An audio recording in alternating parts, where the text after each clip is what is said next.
Hello, and welcome to Birds and Art. I'm Kris Parins, a Wisconsin native. While I spend winters in Florida, I'm happy I get to return to a small lake in the north woods of Wisconsin for the summer months. My painting, Feathered Friends, was inspired by a recent experience I had kayaking on a wilderness river in south central Florida. Along with a group of friends, I set out on an 8-mile kayak trip in an undeveloped area. A shuttle dropped us off for a relaxing downstream paddle, an easy enough route to allow us to enjoy the towering cypress trees, hardwood hammocks, and cloud reflections. Expecting to spot birds and other wildlife, I had my camera phone ready on my lap. The strong current took my kayak around a bend in the backwoods creek, and whoosh! Suddenly I was immersed in an astonishing scene.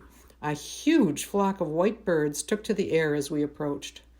The birds were mostly white ibis on the creek's edge, mixed with white egrets and wood storks in the jungle-like distance.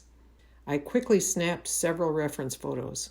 Even days later, my fellow kayakers and I were thrilled about what we had experienced. I felt a strong urge to express that excitement in a painting.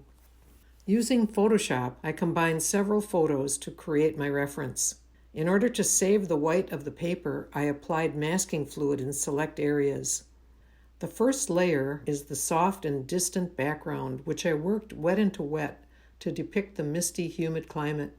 After that dried, I laid in some of the darker values. The watercolor paper that I used is a rough variety. It was perfect for creating a dry brush effect, which gave the scene a sense of motion and sparkling sunlight.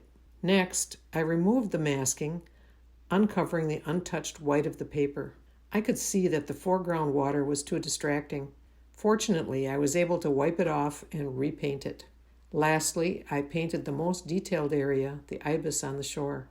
Creating this piece was fun as I relived the wonderful experience that inspired it. I hope that you enjoy it too. Thanks for your attention.